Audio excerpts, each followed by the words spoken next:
What's up, people? It's Chris. Just got back from watching UFC 132, Cruz versus Faber. Was really looking forward to this event, in particular after today's early afternoon Vladimir Klitschko-David Haye fight. It was a bit of a disappointing fight to myself personally as a fan. So I was looking forward to this event to provide some real fireworks leading into the 4th of July, so to speak.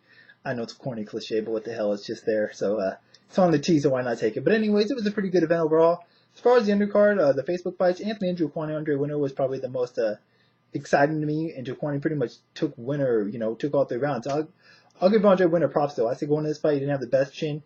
He took a massive ass whooping. I mean, I was saying on Twitter, Muay Thai massacre from Njokuani in that first round. Winner got it put down on him, but he survived that, and he ended up surviving the fight, but he didn't win, obviously. He lost, regardless of his last name. But good win for Anthony and Njokuani. Brian Bowles to Kei Mizugaki. I guess Bowles might have hurt his hand again, unfortunately, because wasn't able to take Mizugaki out or make the fight the exciting throwdown slugfest that you expected Mizugaki fight. But either way, it's a good win for Bowles, especially if he was injured. Rafael Dos Anjos knocking out George Sotiropoulos, very unexpected. In particular, just that it happened that early, but came over the top with that right, dropped Sotiropoulos, and it was over, man. Hard to believe that Sotiropoulos was a possible contender for the UFC title less than a year ago, and now he's really fallen back in the pack. Melvin Guillard, Shane Roller, went as I expected to go. I didn't expect it in that early, but I figured Melvin was going to catch him on the feet and hurt him, and he did. Hurt him on the feet, finished him off the ground with a hammer fist. Good one for Melvin, and Melvin Guillard train keeps on rolling down the tracks on the potential shot to a title down the line. We'd love to see him against Gilbert Melendez if that could be made. That'd be a sick fight. Carlos Condit, Dong Hyun Kim. I picked Condit to win this fight, but I thought it would be a lot more grueling, taxing fight for him, but not.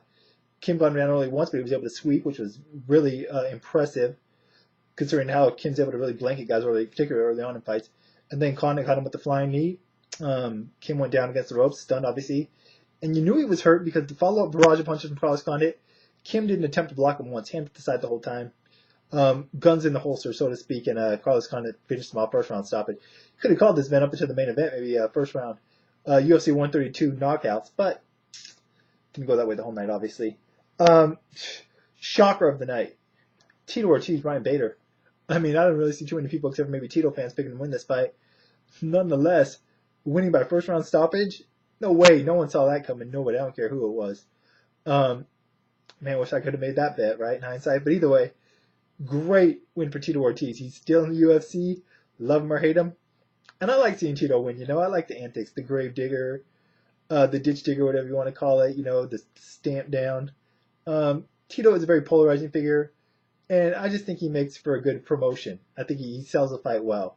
So I'm really looking forward to see who Tito fights next. I'm really looking forward to see how they match him up. Maybe a Rich Franklin, maybe a Forrest Griffin grudge match, maybe a Shogun fight, depending on how he looks in his fight. Not saying that he's on the same level as Shogun, but there's a lot of interesting matchups just based on name value of Tito Ortiz that you can put him in with. Obviously, he doesn't need to be fighting the top dogs, but there's some interesting fights out there for Tito to be made.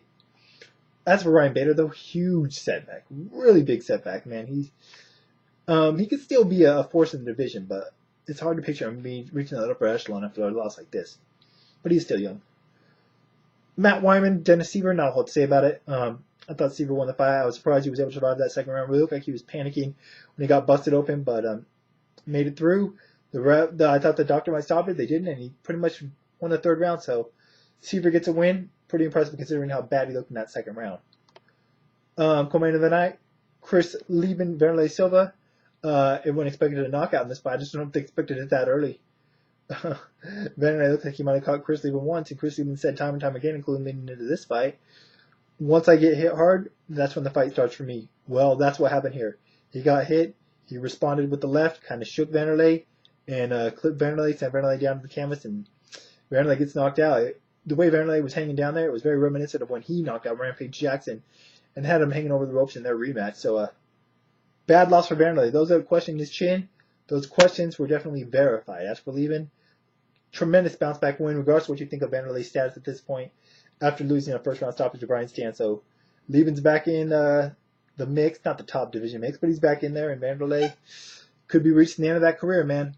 Looks like all those boards have finally caught up to him. Main event, Dominick Cruz, Urijah Faber.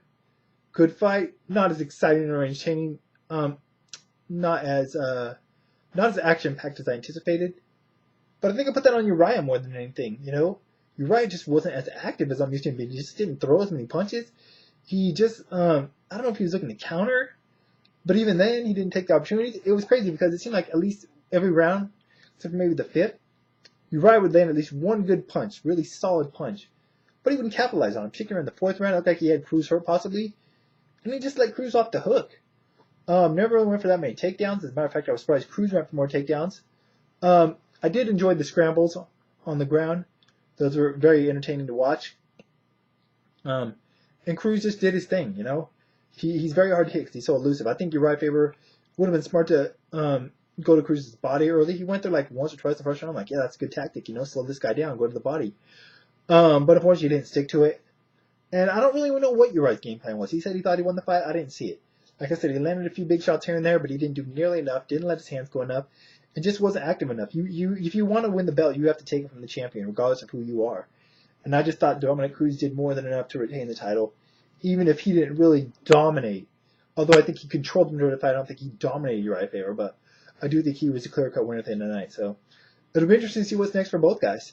I'm not going to get a rubber match just yet, if that even happens down the line, but it'll be interesting to see who the next challenges are moving forward for both Dominick Cruz and Urijah Faber. Overall, though, pretty damn good event. I was surprised how brief and swiftly it went by. It ended probably earlier than any UFC event I can imagine time-wise. But for the most part, I thought it was very enjoyable and really liked it. I'll be talking about this event and, of course, a lot more, as always, on tomorrow's Science Minds Radio Show. A link in the first part of the video, as well as a link to my Twitter and ScienceMinds.com, as always. Want to hear your guys' thoughts on the event? Did it exceed your expectations? Was it below them? Or did you just think it was worth the money? You know, whatever. What did you think of the fights? What do you think's next for Vanderlei? You think you should hang him up? You know, what do you think's next for Tito Ortiz? What do you think's next for Chris Levin? And of course, what do you think's next for Faber and Cruz?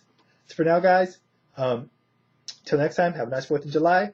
And until then, I'm out. And unless you're not in the United States, whatever you guys celebrate, have a nice Monday. All right? Peace.